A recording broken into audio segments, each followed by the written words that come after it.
여러분 안녕하십니까? YTN 시청자를 위한 옴부즈맨 프로그램 시청자의 눈입니다. 먼저 뉴스 진단 시간입니다. 이번 주엔 AI 피해 상황과 대책 관련 보도를 모니터했습니다. 이정남 시청자 평가원과 경제부 이하린 기자 나오셨습니다. 안녕하십니까? 안녕하십니까? 예. 역대 최대 피해가 우려되고 있습니다. AI 관련 보도 어떻게 보셨습니까? 네, 그 고병원성 조류 인플루엔자 AI가 최단기간 최대 피해의 기록을 세울 정도로 급속히 확산되고 있습니다. 그 농림부는 올해 들어 70여 건의 AI 의심 신고 중 40여 건의 AI로 확진됐으며 그 확진 건수는 더 늘어날 것으로 보입니다. 그 AI 확진을 받거나 예방 차원에서 도살한 닭과 오리 등 가금류의 수는 천여 마리를 육박하고 있습니다. AI 의심 신고가 들어온 지 25일 만의 일입니다. 그 지난 11일에는 그 최대 오리 산지인 전남 나주시 오리 농장에서 그 AI 바이러스가 검출되었는데요. AI 백신은 그 일부 개발돼 있지만 바이러스의 변이가 빨라 백신만으로는 한계가 있다는 것도 사실입니다. AI는 인체에 전염될 수 있다는 보도가 나왔는데요. 그 YTN은 이에 대해 질병관리본부의 발표만을 인용 보도했습니다. 그 중국에서 감염 사례가 있는 만큼 자세한 보도가 필요해 보입니다. 정부가 뒤늦게 농가 피해 확산에 대비하기 위해 그 비상근무 체제에 들어갔는데요. AI는 2003년 우리나라에 처음 알려졌지만 아직도 정부는 AI 피해가 발생되면 대처를 제대로 하지 못하고 있는 것은 아닌지 의문이 듭니다. 그 AI로 인한 피해는 단지 사육 농가에 국한되지 않습니다. 산란계 도살로 공급이 급감하면서 계란값이 폭등했는데요. 또한 양계 농가들이 앞다퉈 닭을 처분하면서 생닭값도 반토막 났습니다. 이번 AI의 구체적인 발생 원인과 피해 상황 등에서 설명을 부탁드리겠습니다. 네, 달걀 출하량까지 급감하면서 2차 피해도 우려되는 상황인데요. 현재까지 피해 상황 어떻습니까? 네, 정리해드리겠습니다. 네, 피해 상황부터 자세히 정리해드리겠습니다. 지난 11월 16일 전남 해남, 충북 음성에서 최초 발생한 이후에 현재까지 제주를 제외하고 전국에서 발생 또는 의심 신고가 접수되고 있습니다. 지금까지 70건 넘게 신고됐고요. 40건 이상이 고병원성 H5N6로 확정됐습니다. 나머지도 검사 중인데 지금 상황을 봤을 때 모두 고병원성 AI로 전망됩니다. 현재까지 1,500만 수 이상이 매몰 처분됐는데 그중에 알을 낳는 산란계는 전체 11.7%가 매몰 처리된 것으로 집계됐습니다. 역대 최악이라고 했던 지난 2014년에 195일 동안 매몰 처분이 1,396만 마리였는데 이번에는 한 달이 안 돼서 이 수치를 넘어섰으니까 매몰 처리가 늘어나는 속도가 6배 이상 빠른 셈입니다. 사상 최대의 피해가 발생했다고 볼 수 있습니다. 알을 낳는 달개 수가 급격하게 줄면서 달걀 값은 계속 오르고 곳곳에서 품귀 현상까지 빚어져 대형마트에서는 한 사람이 구매할 수 있는 계란을 한 판으로 한정하기까지 하는데요. 한마디로 피해가 온 국민에게 확산된 셈입니다. 이번 조류 인플루엔자 원인에 대해서는 우선 철새가 지목되고 있죠. 조류 인플루엔자 컨트롤타워인 농림축산식품부의 입장부터 정리해드리겠습니다. 이번에 발생한 고병원성 H5N6는 우리나라에서는 처음 발생한 유형입니다. 이것을 유전자 분석을 해보면 2016년 초에 중국 광동성에서 나온 H5N6 바이러스와 유전자적으로 매우 유사한 것으로 나타나고 있습니다. 따라서 이 유입 경로를 추정해보면 올해 초에 중국에서 나왔던 H5N6에 감염된 야생조류가 여름철에 시베리아나 중국 북부로 갔을 때 거기에서 다른 철새들과 교차 오염이 됐고 이 상태에서 철새가 남하하면서 우리나라에 도래한 것으로 추정된다는 게 농림부의 설명입니다. 일본 같은 경우에도 우리나라와 동일한 H5N6형 AI가 철새도래지 근방에서 발생하고 있기 때문에 철새에 의해서 전파된 것으로 추정하고 있습니다. 농림부의 발표를 조금 더 자세히 설명해 드리겠습니다. 국내 발생한 H5N6 바이러스의 유전자 분석 결과 중국 광둥성, 홍콩에서 유행한 H5N6형과 유사하고 국내 발생 AI는 내부 유전자 재조합에 따라서 5개 유형으로 구분된다는 겁니다. 이에 대해서 다른 의견도 나왔는데요. 충남대학교 서상희 교수는 현재 국내에 유행하는 AI는 중국 AI 바이러스가 국내에 들어오면서 저병원성 AI 바이러스가 재조합돼 만들어진 한 가지 유형의 바이러스일 가능성이 크고 일본 가고시마현 AI는 국내 AI가 전파된 것으로 볼 수 있다고 주장했습니다. 네, 5가지 유형이다, 1가지 유형이다 좀 어렵게 느껴지실 텐데요. 서 교수의 주장을 쉽게 풀어드리겠습니다. 한마디로 왜 말 없는 철새에게 모든 걸 덮어 씌우냐는 겁니다. 중국에서 나왔다는 바이러스를 분석해보니 전체적으로는 비슷하지만 특정 유전자가 중국의 것과 완전히 일치하지는 않는다는 건데요. 그래서 이 바이러스가 이미 국내에 들어와 있었는데 여름에는 덥기 때문에 증상이 나타나지 않다가 이번에 추워지면서 나타났다는 주장입니다. 그 근거로는 연관이 없는 지역에서 동시에 단기간에 발생한 점을 들었습니다. 첫 발생은 충북 음성 또 전남 해남인데요. 그런데 처음 발견된 철새가 충남 천안 쪽입니다. 충북은 연관이 있지만 해남은 연관이 없습니다. 이렇게 동시다발적으로 전국적으로 짧은 시간에 발생하는 걸 보면 국내에서 오래전에 이 바이러스가 들어와 있을 가능성이 상당히 높다는 게 서 교수의 설명입니다. 네, 이에 대해서 농림부는 10월 28일 야생철새에서 분변이 발생되기 전까지는 국내에서 야생조류나 가금류에서 고병원성 AI가 발생되지 않았고 그 의미는 10월 28일 이전에는 우리나라에 고병원성 H5N6가 없었다는 뜻이다. 이렇게 설명하고 있습니다. 세계 3대 학술지인 사이언스에 의하면 2014, 15년 AI가 유럽에서 북미에서 또 굉장히 만연했고요. 이 당시의 원인도 야생조류의 대륙간 이동에 의한 것으로 추정된다는 것도 근거로 들고 있습니다. 정확한 원인에 대해서는 당분간 논란이 있을 것으로 보입니다. 예. 원인도 중요하겠지만 현 상황에서 수습 대책에 대한 보완도 중요할 것 같은데요. 어떻습니까? 말씀하신 대로 이번에는 정부의 대책 문제입니다. AI가 이렇게 걷잡을 수 없이 확산된 배경에는 방역 당국의 탓도 없지 않을 것입니다. 경기도의 경우 지난달 20일 양주에서 첫 의심 신고가 접수됐으나 정부는 지자체의 방역에만 의존, 신고 후 24시간 동안이나 방치해 위기 관리에 소홀했습니다. 정부의 AI 위기 경보 상향 조정도 발생 후 일주일이나 늦게 대처했습니다. AI 발생 초기 정부는 철새 탓이라는 원인 전가에만 급급하고 또 빠른 확산에 전혀 손을 쓰지 못했습니다. 또한 아직까지도 방역에 대한 매뉴얼이 제대로 갖춰져 있지 않고 또 있는 매뉴얼마저도 따르지 않는 등 평상시 관리 상태가 부실하다는 것을 의미할 수 있습니다. 살처분 후 매몰이라는 사후 대처가 아니라 예방 차원의 근본적인 방안에 대해서도 빠른 시일 안에 고민할 때입니다. 정부의 수습 방안과 대책 어떻게 진행되고 있는지 궁금합니다. 네, 현재 이 확산세를 잡는 게 무엇보다 중요할 것 같은데요. 현재 어떻게 진행되고 있죠? 네, 앞서 말씀드린 것처럼 매몰 처분된 규모가 매우 큽니다. 매몰 처분된 가금류 숫자가 1,500만 마리를 넘었는데 확진 판정을 받은 닭과 오리 외에도 예방 차원에서 묻을 수밖에 없는 가금류도 많이 있습니다. 이 많은 생명을 땅에 묻어버리는 것에 대해서 윤리적인 문제를 제기하는 사람들도 있고요. 현실적으로 이것만이 능사는 아닐 거라고 우려를 표하는 사람들도 많습니다. 이에 대해서 농림부는 AI 바이러스는 상당히 무서운 바이러스임을 강조합니다. 전문가들에 따르면 분변 일부만으로 100만 마리의 닭에게 전파될 수 있는 굉장히 강한 바이러스이기 때문에 AI 확산 방지를 위해서는 감염 농장 가금류에 대한 매몰 처분이 불가피하다는 것이죠. 또 이러한 매몰 처분을 최소화하기 위해서는 결국 농장 간 수평 전파 방지를 해야 하는데 이를 위해서는 소독, 또 이동 통제 등 차단 방역이 중요합니다. 이에 따라 지난 13일 0시부터 48시간 동안 이번 AI 관련 세 번째 일시 이동 중지 명령이 내려졌습니다. 일시 이동 중지 명령이라는 건 AI가 전국적으로 확산될 것에 대비해서 가금류 종사자나 또 관련 차량 이동을 제한시키고 일제히 소독하는 조치입니다. 이번 일시 이동 중지 명령 기간 동안 전국의 가금류 농장 5만 3천 개소, 또 축산 관련 차량 3만 6천 대가 참여하는 등 총 9만여 개소가 참여했습니다. 이런 조치가 취해지는 동안 소독이 철저히 되어서 어느 정도 효과가 있었을 거라는 게 농림부의 입장입니다.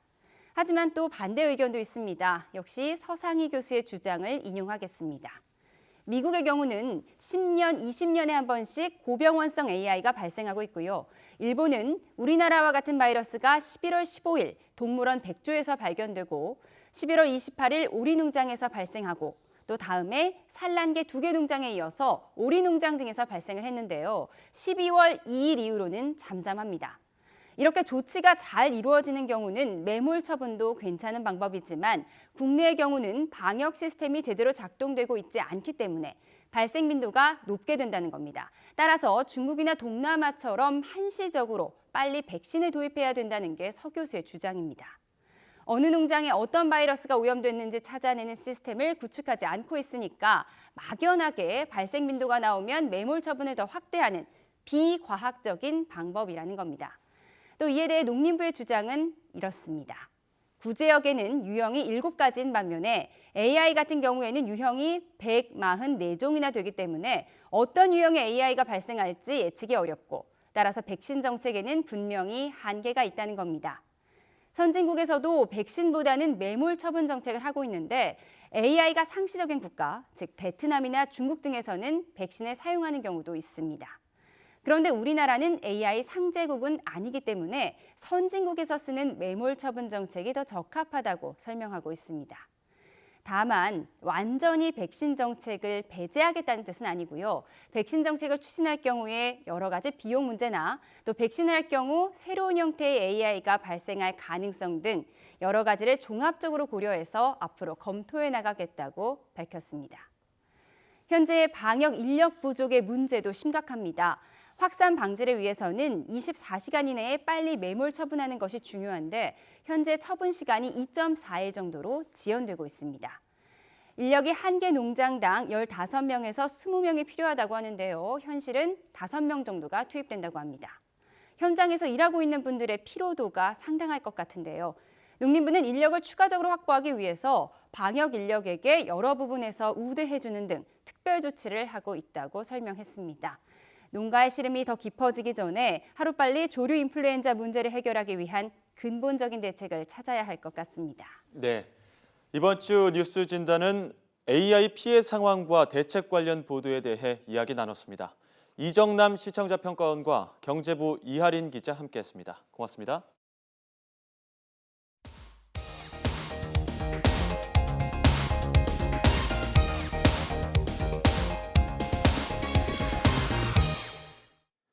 지상파 DMB 채널인 YTN DMB 프로그램을 평가하는 내가 본 YTN 순서입니다. 이번 주엔 다큐 S프라임과 뉴스 Q에 대한 고두희 평가원의 의견을 들어보겠습니다. 안녕하세요. YTN DMB 시청자 평가원 고두희입니다. 스마트폰이 우리 생활 깊숙이 자리 잡으면서 여러 부분에 많은 변화가 생겼습니다. 언제 어디서나 뉴스를 볼 수 있고 SNS를 이용해 나와 다른 사람들의 관심사를 공유할 수도 있는데요. 이뿐만 아니라 음악이나 게임 등을 마음껏 즐길 수도 있게 되었습니다. 이제 스마트폰과 충전기만 있으면 하루가 너무나도 빠르게 지나가곤 하는데요. 그래서 그런지 요즘 스몬비라는 신조어가 나올 정도로 스마트폰에 빠진 사람들을 자주 볼 수 있습니다. 스몬비는 스마트폰과 좀비의 합성어로 길을 걸을 때 정면이 아니라 손바닥 위의 스마트폰에 집중해 눈을 떼지 못하고 걷는 사람들을 일컫습니다. 스마트폰에 눈을 떼지 않고 길을 걸을 경우 시야폭이 절반으로 감소해 인지할 수 있는 거리가 절반 이하로 떨어진다고 하니 조심이 필요한 부분입니다. YTN DMB의 다큐 S프라임은 이 시대를 살아가는 현대인이 알아야 할 역사의 흐름 속에 등장한 신인류와 새롭게 나타난 문화, 의식주에 숨겨진 이야기 등 우리 일상의 의문을 던지고 그것을 다양한 사람들의 삶을 통해 풀어내는 과학 다큐멘터리로 지난 시간에는 중독을 주제로 이야기가 진행되었습니다.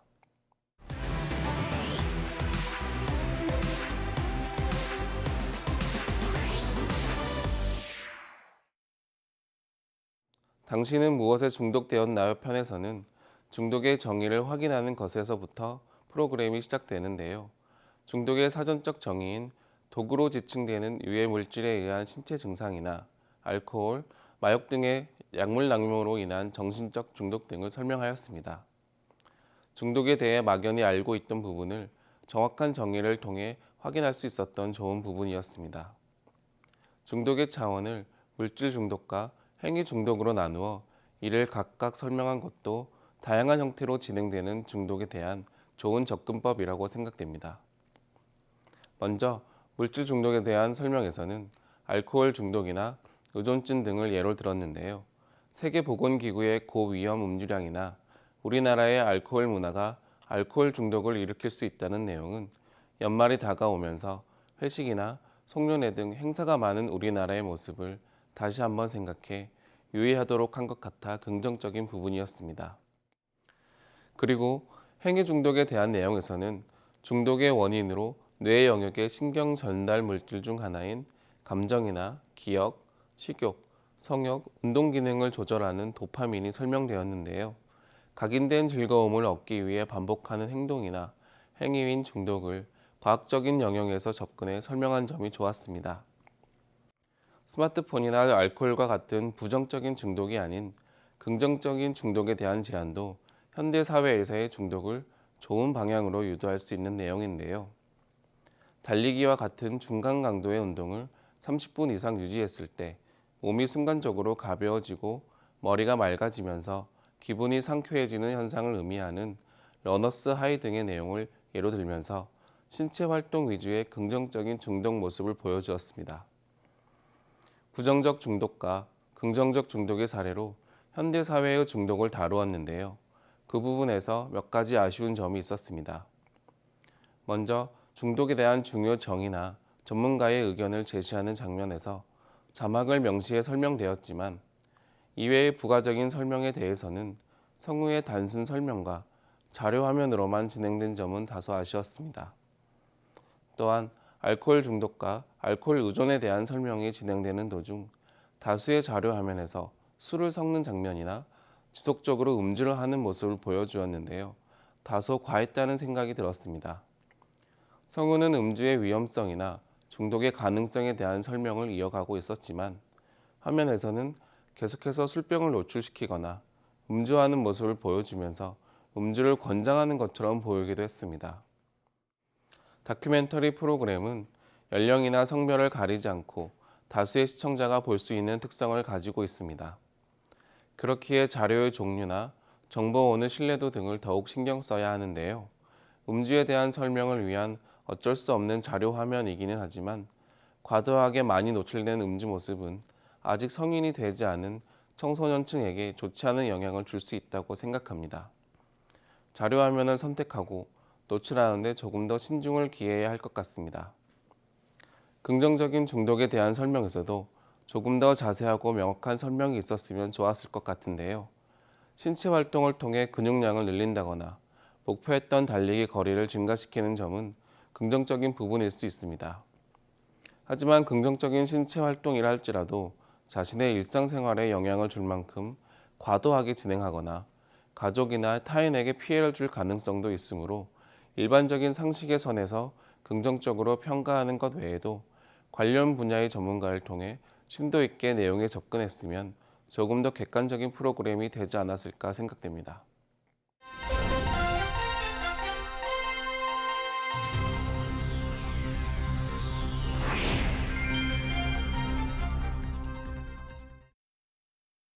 (2016년) 하반기의 가장 큰 이슈는 아마도 최순실 게이트로 불리는 국정농단 사태와 박근혜 대통령의 탄핵일 텐데요. 검찰의 조사 결과가 일부 발표되었고 전 국민이 지켜보던 대통령의 탄핵안도 가결되어 그 다음 과정으로 빠르게 진행되고 있습니다. 이러한 진행에 큰 힘을 보탠 것이 광화문 일대를 비롯한 전국에서 펼쳐지고 있는 국민의 촛불 집회인데요. 가장 큰 규모였다는 6차 촛불 집회에서 이미 200만이 훨씬 넘는 사람들이 모였다고 합니다. 여러 차례에 걸친 촛불 집회는 그 규모나 방식, 질서, 영향력 등에서 뉴스거리가 되고 있는데요. 뉴스 전문 채널을 표방하고 있는 YTN 프로그램도 예외가 아니었습니다. 대통령 탄핵 소추안이 가결된 후 열렸던 7차 촛불 집회 이후 앞으로의 향방에 관한 패널들과의 다양한 이야기가 이루어졌는데요. 앵커는 7차 촛불 집회가 아직 끝난 게 아니며 또 다른 시작을 강조했다고 말하며 프로그램을 시작했습니다. 뉴스에서는 촛불 집회에 관한 스케치와 함께 앞으로의 촛불 집회 전망에 관한 이야기를 다루었는데요. 7차 집회가 어떻게 이루어졌는지에 관한 설명과 함께 앞으로 헌법재판소의 올바른 판단을 촉구하는 집회를 이어나갈 것이라는 집회 주최 측의 인터뷰를 인용하기도 했습니다. 참가 시민들의 모습을 보여주면서 부모님과 함께 참가했을 어린이들의 모습이 보이기도 했는데요. 이런 부분은 조금 조심해야 한다는 생각이 들었습니다. 최근 이루어지는 촛불 집회들은 올바른 국민으로서의 모습을 보여주고 역사의 순간에 함께하고 싶다는 부모들의 의견에 의해 아이들과 함께 집회에 참여하는 모습을 많이 볼 수 있는데요. 참가 여부와 관계없이 텔레비전 화면에 어린이들의 모습이 잡히는 것은 지양해야 할 필요성이 있습니다. 특히 어린이를 대상으로 하는 범죄가 빈번하고 어린이들의 인권 보호에 관한 인식이 뚜렷해지고 있는 상황에서 어린이들의 노출은 여러 면에서 우려가 됩니다. 따라서 텔레비전 프로그램에서 어린이들의 노출은 조심스럽게 접근했으면 좋겠습니다. 사실 촛불 집회나 최근 전국에 대한 국민의 의견은 다양할 것입니다. 그런데 사태의 심각성이 워낙 크다 보니 일부 언론에서는 언론으로서의 중립을 지키기보다는 진보 측 성향에 가까운 보도를 하는 상황인데요. 물론 이러한 보도가 옳은 일이라면 정확하고 옳은 보도를 하는 것이 언론의 참 역할일 것입니다. 그러나 언제나 가치 판단은 시청자의 몫이라는 점을 생각한다면 언론은 어디까지나 중립을 지켜 객관성을 염두에 둔 보도를 해야 합니다. 따라서 민감한 상황에서 한 측면의 의견에 치우치지 않은 국민의 다양한 의견을 함께 다루고 인용하는 뉴스 프로그램이 꼭 필요할 것으로 보입니다.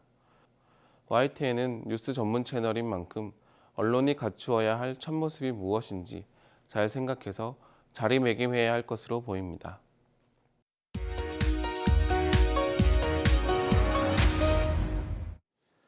이번 순서는 시청자들의 지적사항을 정리한 모니터 보고 시간입니다. YTN 뉴스를 시청하다 보면 내용이 잘못 전달될 수 있는 부정확한 자막이나 원색적인 자막이 종종 나타나는데요. 시청자들은 좀 더 세심한 주의를 당부했습니다. 지난 14일 여비주류 원내대표 후보 나경원, 김세연이라는 뉴스 속보 자막이 방송됐습니다. 그러나 이와 같은 자막은 나경원 의원과 김세연 의원이 원내대표 후보로 경쟁하는 것처럼 잘못 전달될 수 있었습니다. 그 이후 원내대표 후보는 나경원, 정책위원장 후보 김세연으로 나누어 고지한 점은 적절했다는 평가가 있었습니다.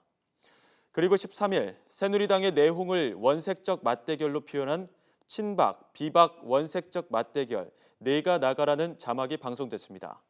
그러나 뉴스출발 2부에서는 당신으로 수정돼 방송됐는데 빠른 대처가 적절했다는 평가가 있었습니다. 그런가 하면 AI 이동중지 명령, 산란기의 7% 매몰이라는 기사를 전하면서 그래픽의 영남 지역을 청정 지역으로 표현하며 붉은색과 파란색을 대비시켰는데 청정 지역임을 인지하기 이전에 남북한 이미지가 떠올라서 적절치 않았다는 지적이 있었습니다. 또 12일 뉴스출발 일부 날씨 코너의 그래픽 색상이 산뜻하고 잘 어울렸는데 아쉬운 건 현 시간을 알리는 6시 시각 표기에서 오전 혹은 06시로 정도로 표기해주면 좀 더 정확했겠다는 시청자 지적이 있었습니다.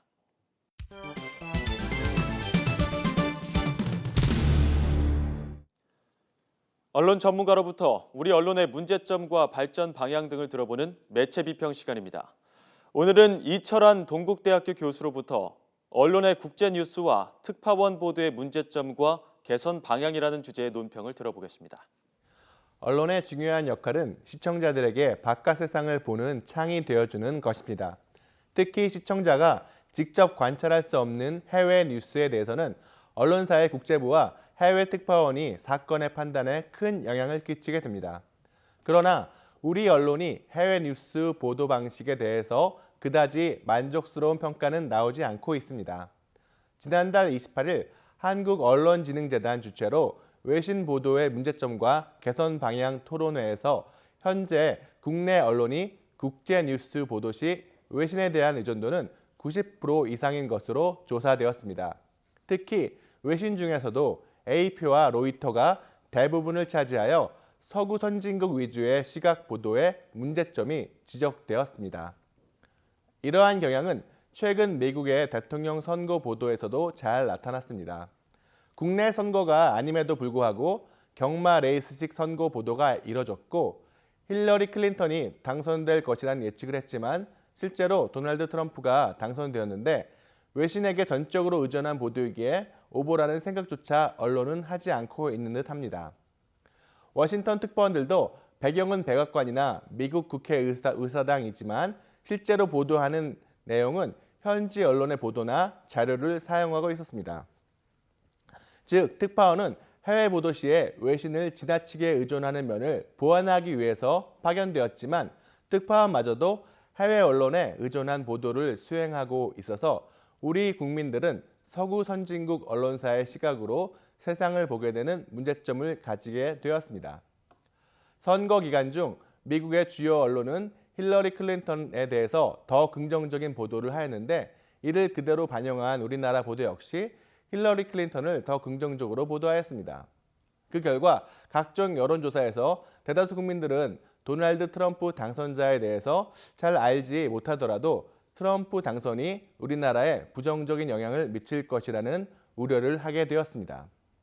아시아에서도 우리나라가 특히 트럼프 미국 대통령 당선자에 대해서 부정적인 평가를 하고 있는 것으로도 조사되었습니다. 하지만 국익을 위해 트럼프 대통령이 어떤 영향을 초래할 것인지에 대한 구체적인 보도는 국제뉴스 부서를 통해 전달되지 않고 있습니다. 현재 우리나라의 정세는 급격하게 변화하고 있습니다. 국제뉴스에 대해서 우리의 시각이 반영되지 않은 일방적인 서구 선진국 시각에서 판단하면 한국에 불리할 수 있습니다. 가령 사드 체제만 하더라도 특파원이 과연 미국의 정치인이나 군사 전문가와의 인터뷰를 통해서 얼마만큼 사드가 미국에게 필요하고 특히 중국과의 마찰을 감수할 만큼 우리에게 필요한지에 대한 판단을 제시하는 경우가 극히 드문 실정입니다. 한국의 시각에서 국제뉴스를 판단할 수 있도록 국제뉴스 부서의 극심한 외신 의존 탈피와 특파원의 전문성 향상이 시급히 이뤄져야 하겠습니다. 시청자의 눈은 시청자 여러분의 참여를 기다리고 있습니다. YTN 홈페이지 시청자 의견 코너에 글을 남겨주시면 좀 더 정확하고 공정한 방송을 만드는 데 참고하겠습니다. 이번 주 순서는 여기서 마치겠습니다. 고맙습니다.